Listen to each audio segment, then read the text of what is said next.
Snow-covered Balkan peaks stand silent at dawn while ancient monastery bells toll through the morning fog between tall pine forests. Inside, stone halls lit by flickering candles.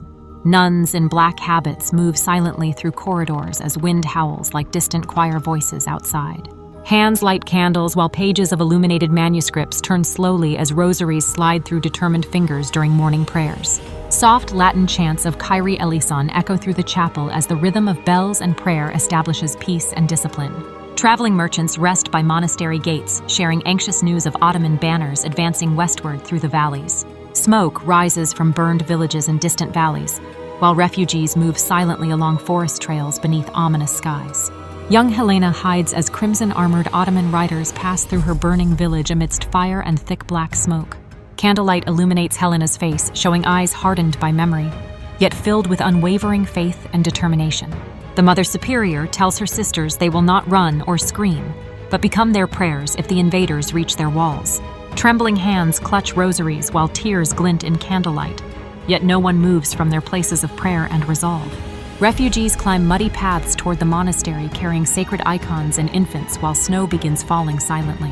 Burned churches and collapsed bell towers stand as ghostly reminders of destruction already sweeping through the land.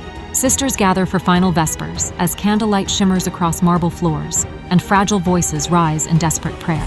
Each face shows the intricate blend of faith and fear as Latin chants grow more urgent with the approaching darkness.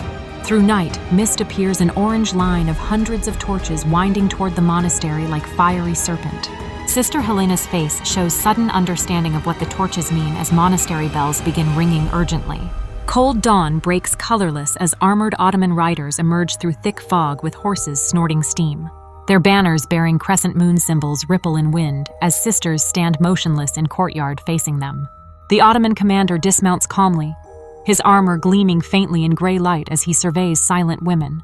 Nuns dressed in black hold crosses as unyielding expressions meet the commander's calm in the still morning air. No words are spoken between conquerors, an unyielding faithful as the moment stretches into eternity without movement.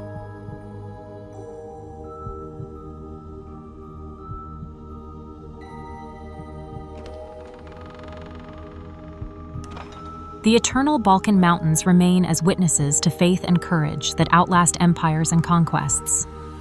The sisters vanished overnight, leaving only empty beds and silence behind in the cold monastery rooms. A single rosary left behind on the stone floor speaks volumes about their sudden disappearance from this sacred place. The courtyard now filled with imperial soldiers, watching the remaining sisters work the fields under armed guard. Their faces show hopelessness as they till the soil under the gray, silent watch of their oppressors. Helena gathers the few remaining nuns in a hidden chamber to share their creed of silent defiance. If they take our voices, we will pray with our hearts where no soldier can reach our devotion. Their silent prayers continue through candlelit nights, hands clasped in shadowed corners of the monastery. I saw fear in the novice's eyes, but also something new, a resolve forged in this moment of trial. At dawn, the valley filled with moving fire, hundreds of torches advancing like some terrible dragon. An aged Helena writes by candlelight, determined that their memory will survive the empire's erasure. Centuries later, faint voices seem to echo through the fog-shrouded ruins where the monastery once stood. Their faith was never destroyed. It simply learned to hide and wait for those who would listen. Their commander watched with cold eyes, measuring our home not for its beauty, but its strategic worth. Soldiers sealed our chapel with rough timber, hammer blows echoing through sacred spaces they couldn't understand.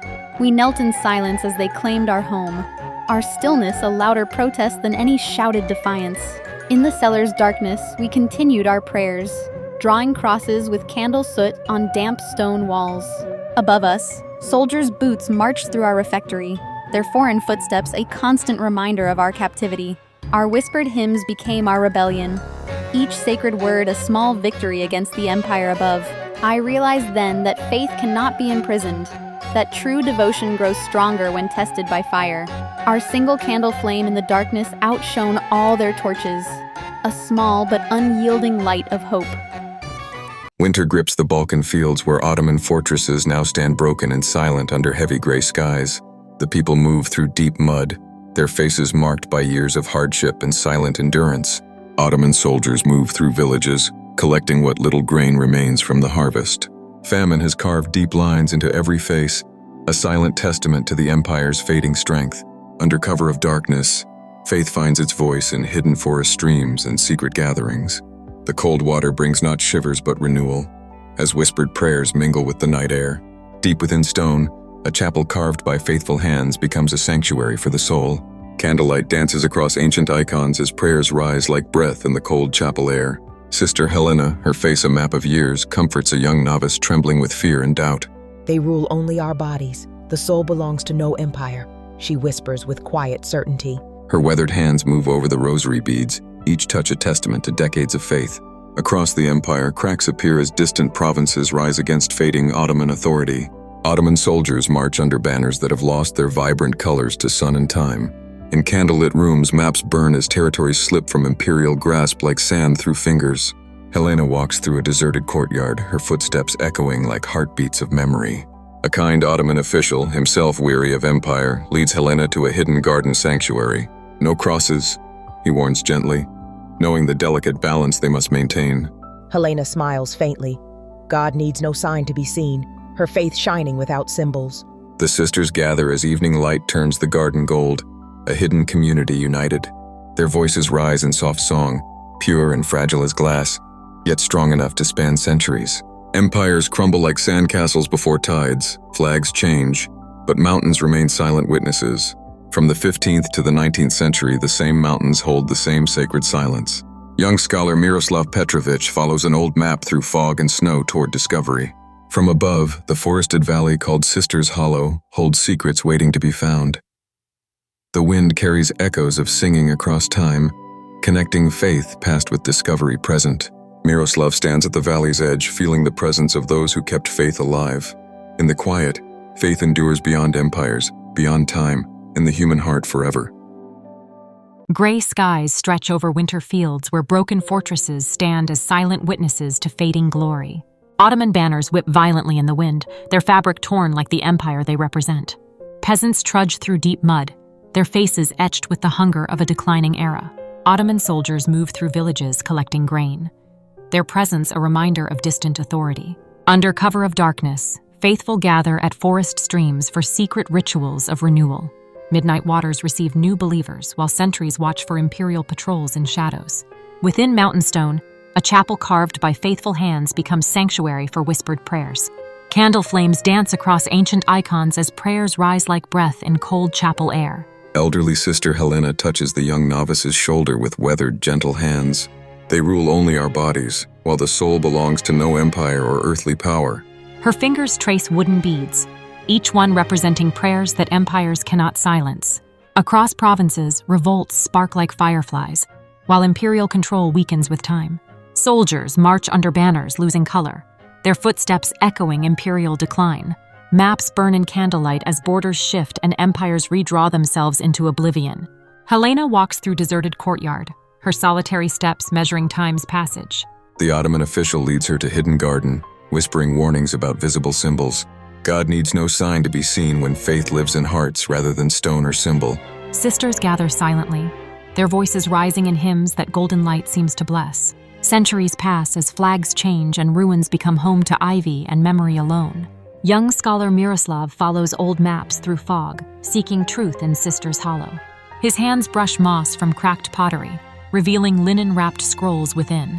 If we vanish, let it be known that we once sang despite empires and their passing. Historians gather as Helena's words echo.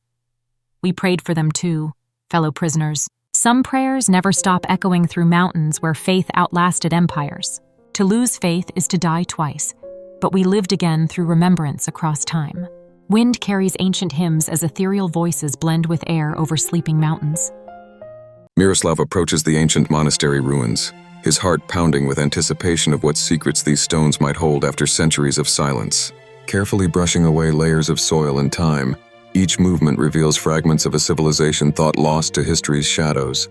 Beneath the moss and stone, a distinctive shape emerges, an amphora that has waited centuries for this moment of discovery. Inside the amphora, linen-wrapped scrolls preserved by some miracle of time and careful burial await their reader. His hands tremble as he reads Helena's words. If we vanish, let it be known that we once sang. The silence breaks after 400 years. In the Hall of Historians, the scrolls find their audience. Newspapers proclaim the discovery of the silent saint to the world. We prayed for them, for they too are prisoners. Helena's voice reaches across centuries through her written testimony. Today, visitors walk where saints once prayed. The marble plaque bears their final testimony to faith and remembrance. To lose faith is to die twice. We lived again through remembrance. The words echo across generations of believers. As dusk settles over the Balkan mountains, the wind carries faint echoes of ancient hymns, prayers that never truly ceased. Ethereal voices blend with the wind, a testament that some prayers transcend time itself, continuing their sacred echo. Some prayers never stop echoing. The discovery completes its circle, from earth to academia to eternal memory. The Balkan Valley breathes at dusk, where mist settles between ancient hills like a soft blanket over memory itself. St. Magdalena's monastery stands in ruins, yet its stones still glow with the warmth of centuries of prayer and contemplation. Candle flames dance behind fractured stained glass windows, their light a defiant answer to the encroaching darkness. Nature reclaims what time has weathered, as ivy embraces cracked stone with patient green determination. The wind moves through this sacred space like a collective sigh from all who have prayed here across generations. Helena's handwriting survives under museum glass, each stroke a revolution against forgetting. These fragile pages testify that memory itself can be the most powerful form of resistance to time's erosion. Miroslav's gravestone lies half buried in moss, bearing the simple epitaph that defines a life of attention. The camera drifts upward to the hillside chapel, where empty windows frame the continuing vigil of light. Through broken stone, candles shimmer against the gathering night, each flame a remembered prayer. A bell echoes faintly on the wind, though no bell tower stands visible, only memory's persistent chime. Today's pilgrims continue the tradition, leaving light among ruins as bridges between past and present. A child places a flower on weathered stone, innocence honoring what time has not destroyed. Birds circle above the sacred ground, their flight patterns echoing the circular nature of memory and return. This landscape holds a deep peace that transcends the rise and fall of empires that once claimed this land. The mountains stand witness as they have for millennia, bathed in colors that fade but never truly disappear. The valley breathes with the colors of memory, greens of renewal, golds of wisdom, blues of eternity. Subtle choir music swells as the wind carries whispered voices from the collective memory of this place. We are the ones who prayed in silence, and silence remembered, the voices seem to say. Empires die when memory lives. This is the quiet revolution that outlasts all temporal power. The legacy of St. Magdalena reminds us that what we remember, we keep alive across generations. In this Balkan valley, memory continues its gentle revolution against the forgetting of time. A single candle flame persists in the darkness, small but unextinguished like memory itself. The last light touches ancient stone, and we understand that memory is the light we pass forward.